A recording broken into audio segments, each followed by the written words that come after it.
Me piden que explique por qué temo las corrientes de aire frío, por qué tirito más que otros al entrar en una habitación fría y parece como si sintiera náuseas y repulsión cuando el fresco viento de anochecer empieza a deslizarse por entre la calurosa atmósfera de un apacible día otoñal. Según algunos, reacciono frente al frío como otros lo hacen frente a los malos olores, impresión esta que no negaré.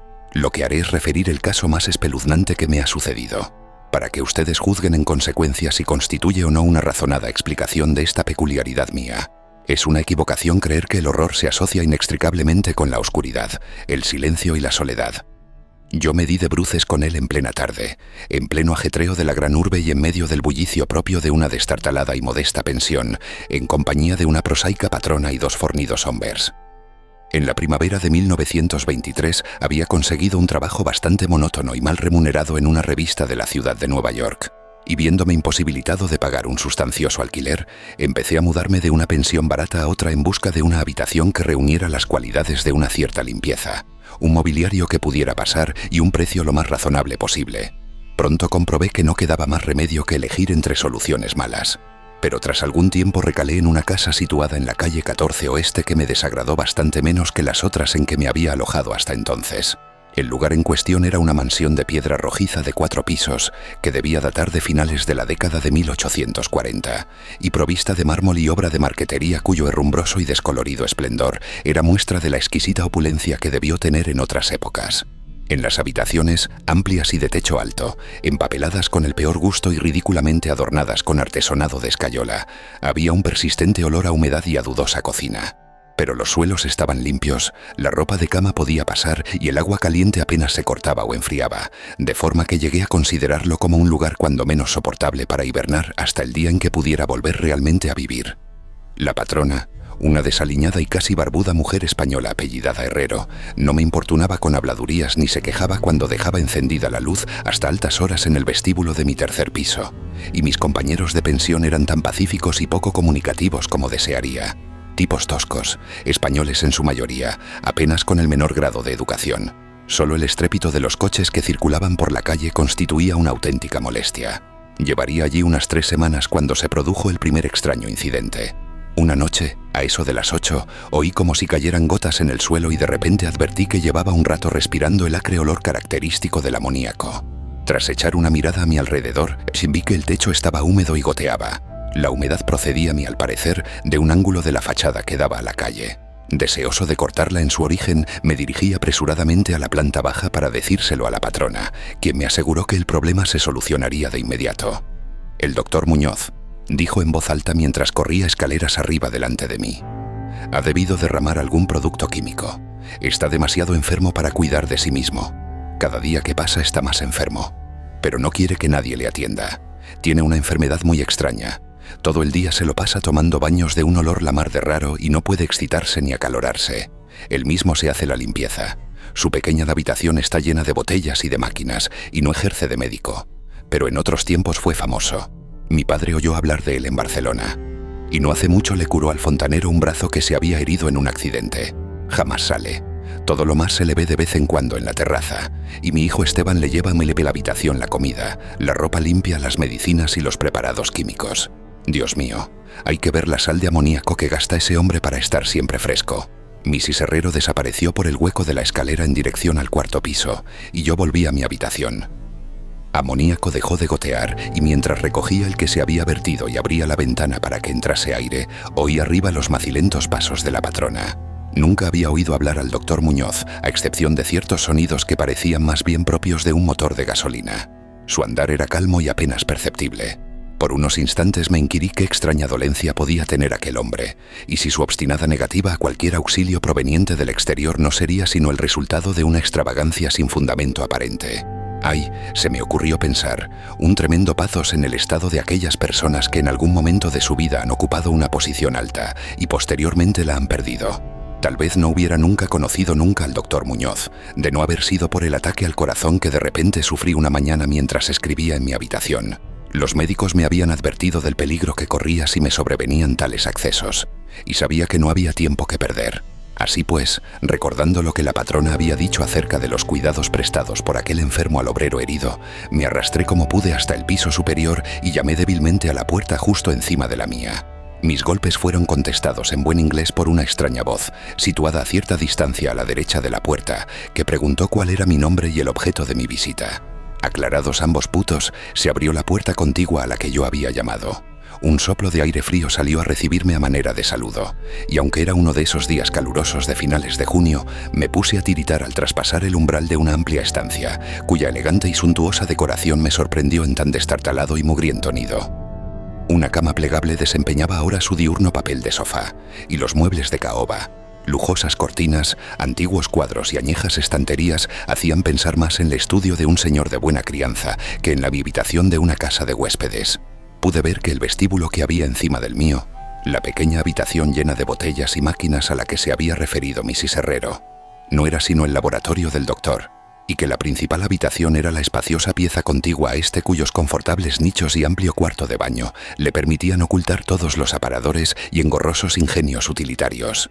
El doctor Muñoz, no cabía duda, era todo un caballero culto y refinado. La figura que tenía ante mí era de estatura baja pero extraordinariamente bien proporcionada, y llevaba un traje un tanto formal de excelente corte.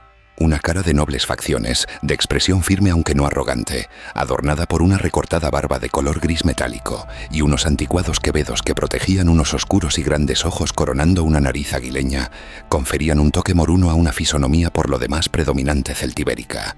El abundante y bien cortado pelo, que era prueba de puntuales visitas al barbero, estaba partido con gracia por una raya encima de su respetable frente. Su aspecto general sugería una inteligencia fuera de lo corriente y una crianza y educación excelente. No obstante, al ver al doctor Muñoz en medio de aquel chorro de aire frío, experimenté una repugnancia que nada en su aspecto parecía justificar. Solo la palidez de su tez y la extrema frialdad de su tacto podrían haber proporcionado un fundamento físico para semejante sensación, e incluso ambos defectos eran excusables habida cuenta de la enfermedad que padecía aquel hombre. Mi desagradable impresión pudo también deberse a aquel extraño frío, pues no tenía nada de normal en tan caluroso día, y lo anormal suscita siempre aversión, desconfianza y miedo. Pero la repugnancia cedió pronto paso a la admiración, pues las extraordinarias dotes de aquel singular médico se pusieron al punto de manifiesto a pesar de aquellas heladas y temblorosas manos por las que parecía no circular sangre. Le bastó una mirada para saber lo que me pasaba, siendo sus auxilios de una destreza magistral. Al tiempo me tranquilizaba con una voz finamente modulada, aunque extrañamente hueca y carente de todo timbre, diciéndome que él era el más implacable enemigo de la muerte, y que había gastado su fortuna personal y perdido a todos sus amigos por dedicarse toda su vida a extraños experimentos para hallar la forma de detener y extirpar la muerte. Algo de benevolente fanatismo parecía advertirse en aquel hombre, mientras seguía hablando en un tono casi locuaz al tiempo, que me auscultaba el pecho y mezclaba las drogas que había cogido de la pequeña habitación destinada a laboratorio hasta conseguir la dosis de vida. Evidentemente la compañía de un hombre educado debió parecerle una rara novedad en aquel miserable antro, de ahí que se lanzara a ennieblar más de lo acostumbrado a medida que rememoraba tiempos mejores. Su voz, aunque algo rara, tenía al menos un efecto sedante, y ni siquiera pude percibir su respiración mientras las fluidas frases salían con exquisito esmero de su boca. Trató de distraerme de mis preocupaciones hablándome de sus teorías y experimentos, y recuerdo con qué tacto me consoló acerca de mi frágil corazón, insistiendo en que la voluntad y la conciencia son más fuertes que la vida orgánica misma. Decía que si lograba mantenerse saludable y en buen estado el cuerpo, se podía, mediante el esforzamiento científico de la voluntad y la conciencia, conservar una especie de vida nerviosa, cualesquiera que fuesen los graves defectos, disminuciones o incluso ausencias de órganos específicos que se sufrieran. Algún día, me dijo medio en broma, me enseñaría cómo vivir, o al menos llevar una cierta existencia consciente, sin corazón. Por su parte, sufría de una serie de dolencias que le obligaban a seguir un régimen muy estricto, que incluía la necesidad de estar expuesto constantemente al frío. Cualquier aumento apreciable de la temperatura podía, caso de prolongarse, afectarle fatalmente, y había logrado mantener el frío que reinaba en su estancia, de unos 11 a 12 grados, gracias a un sistema absorbente de enfriamiento por amoníaco, cuyas bombas eran accionadas por el motor de gasolina que con tanta frecuencia oía desde mi habitación situada justo debajo. Recuperado del ataque en un tiempo extraordinariamente breve, salí de aquel lugar helado convertido en ferviente discípulo y devoto del genial recluso. A partir de ese día, le hice frecuentes visitas siempre con el abrigo puesto. Le escuchaba atentamente mientras hablaba de secretas investigaciones y resultados casi escalofriantes, y un estremecimiento se apoderó de mí al examinar los singulares y sorprendentes volúmenes antiguos que se alineaban en las estanterías de su biblioteca. Debo añadir que me encontraba ya casi completamente curado de mi dolencia, gracias a sus acertados remedios. Al parecer, el doctor Muñoz no desdeñaba los conjuros de los medievalistas, pues creía que aquellas fórmulas crípticas contenían raros estímulos psicológicos que bien podrían tener efectos indecibles sobre la sustancia de un sistema nervioso en el que ya no se dieran pulsaciones orgánicas. Me impresionó grandemente lo que me contó del anciano doctor Torres, de Valencia, con quien realizó sus primeros experimentos y que le atendió a él en el curso de la grave enfermedad que padeció 18 años atrás, y de la que procedían sus actuales trastornos al poco tiempo de salvar a su colega. El anciano médico sucumbió víctima de la gran tensión nerviosa a que se vio sometido, pues el doctor Muñoz me susurró claramente al oído, aunque no con detalle, que los métodos de curación empleados habían sido de todo punto excepcionales, con terapéuticas que no serían seguramente del agrado de los galenos de cuño tradicional y conservador. A medida que transcurrían las semanas, observé con dolor que el aspecto físico de mi amigo iba desmejorándose, lenta pero irreversiblemente, tal como me había dicho Mrs. Herrero. Se intensificó el lívido aspecto de su semblante, su voz se hizo más hueca e indistinta. Sus movimientos musculares perdían coordinación de día en día y su cerebro y voluntad desplegaban menos flexibilidad e iniciativa. El doctor Muñoz parecía darse perfecta cuenta de tan lamentable empeoramiento, y poco a poco su expresión y conversación fueron adquiriendo un matiz de horrible ironía que me hizo recobrar algo de la indefinida repugnancia que experimenté al conocerle. El doctor Muñoz adquirió con el tiempo extraños caprichos, aficionándose a las especias exóticas y al incienso egipcio, hasta el punto de que su habitación se impregnó de un olor semejante al de la tumba de un faraón enterrado en el Valle de los Reyes. Al mismo tiempo, su necesidad de aire frío fue en aumento, y con mi ayuda, amplió los conductos de amoníaco de su habitación y transformó las bombas y sistemas de alimentación de la máquina de refrigeración hasta lograr que la temperatura descendiera a un punto entre 1 y 4 grados, y finalmente, incluso a 2 bajo cero. El cuarto de baño y el laboratorio conservaban una temperatura algo más alta, a fin de que el agua no se helara y pudieran darse los procesos químicos.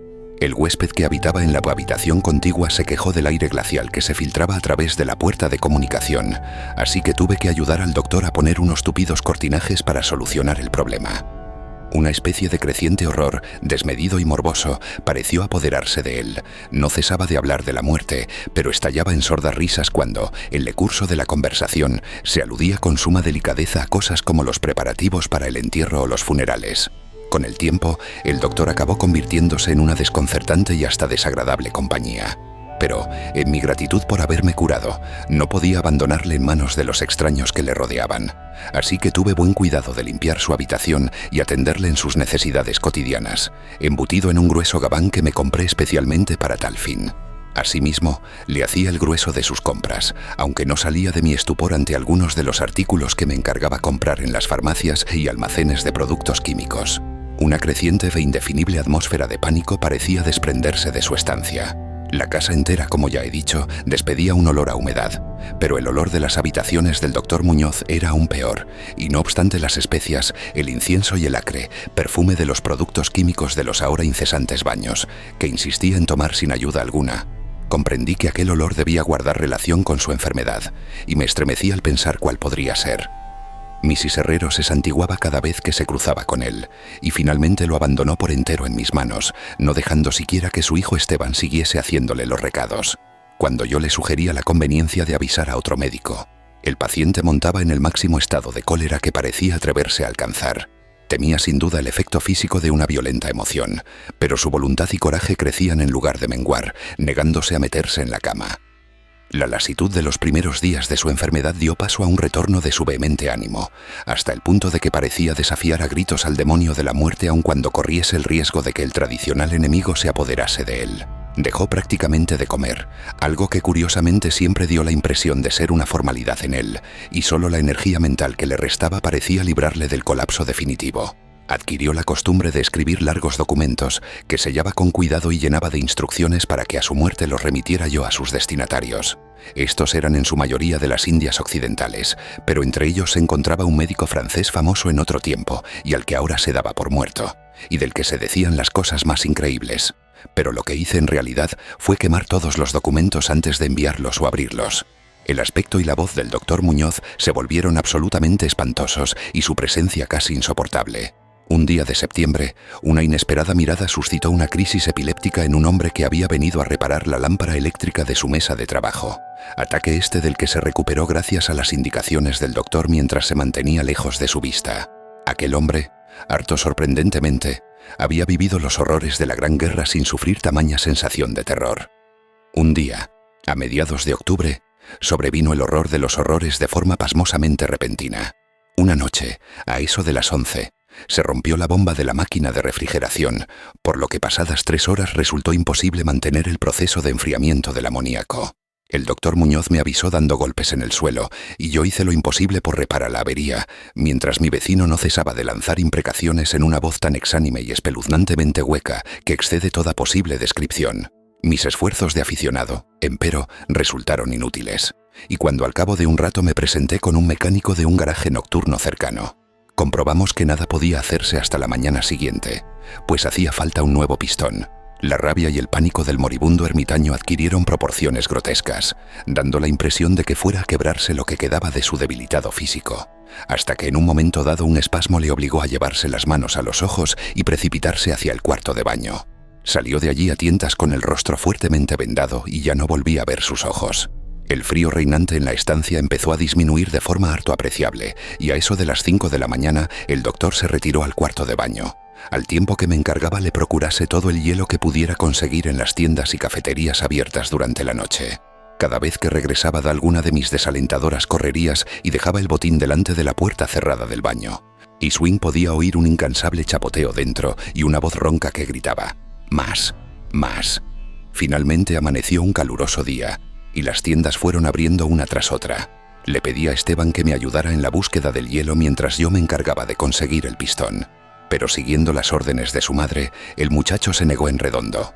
En última instancia contraté los servicios de un haragán de aspecto zarrapastroso a quien encontré en la esquina de la 8ª Avenida, a fin de que le subiera al paciente hielo de una pequeña tienda en que le presenté, mientras yo me entregaba con la mayor diligencia a la tarea de encontrar un pistón para la bomba y conseguir los servicios de unos obreros competentes que lo instalaran. La tarea parecía interminable, y casi llegué a montar tan en cólera como mi ermitaño vecino al ver cómo transcurrían las horas yendo de acá para allá sin aliento y sin ingerir alimento alguno.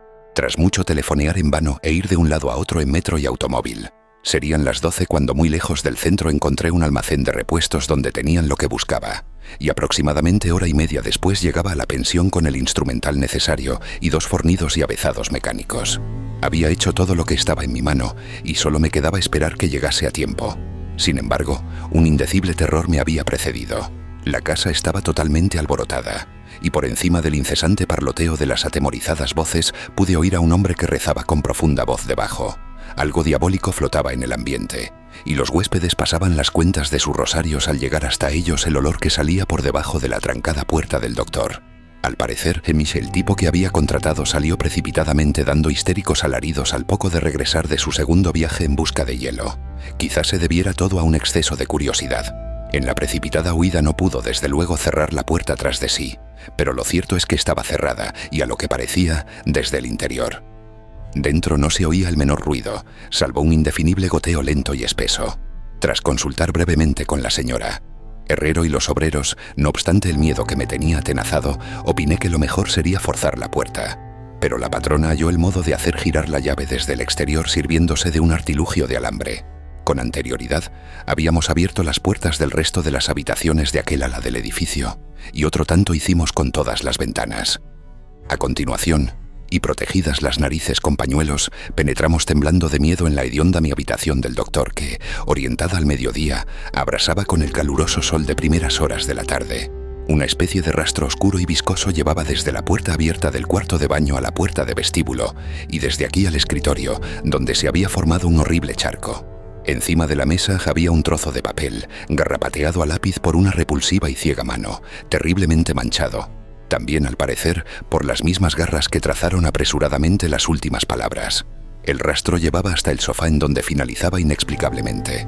Lo que había o hubo en el sofá es algo que no puedo ni me atrevo a decir aquí, Pero esto es lo que, en medio de un estremecimiento general, descifré del pringoso y embardunado papel, antes de sacar una cerilla y prenderla a fuego hasta quedar solo una pavesa. Lo que conseguí descifrar aterrorizado mientras la patrona y los 2 mecánicos salían disparados de aquel infernal lugar hacia la comisaría más próxima para balbucear sus incoherentes historias. Las nauseabundas palabras resultaban poco menos que increíbles en aquella amarillenta luz solar, con el estruendo de los coches y camiones que subían tumultuosamente de la abigarrada calle 14. Pero debo confesar que en aquel momento creí lo que decían. Si las creo ahora es algo que sinceramente ignoro. Hay cosas acerca de las cuales es mejor no especular, y todo lo que puedo decir es que no soporto lo más mínimo el olor a amoníaco y que me siento desfallecer ante una corriente de aire excesivamente frío. Ha llegado el final. Rezaban aquellos hediondos garrapatos. No queda hielo. El hombre ha lanzado una mirada y ha salido corriendo. El calor aumenta por momentos y los tejidos no pueden resistir. Me imagino que lo sabe. Lo que dije sobre la voluntad, los nervios y la conservación del cuerpo una vez que han dejado de funcionar los órganos. Como teoría era buena, pero no podía mantenerse indefinidamente. No conté con el deterioro gradual. El doctor Torres lo sabía, pero murió de la impresión. No fue capaz de soportar lo que hubo de hacer. Tuvo que introducirme en un lugar extraño y oscuro cuando hizo caso a lo que le pedía en mi carta, y logró curarme. Los órganos no volvieron a funcionar. Tenía que hacerse a mi manera. Conservación artificial. Pues comprende, yo fallecí en aquel entonces, hace ya 18 años.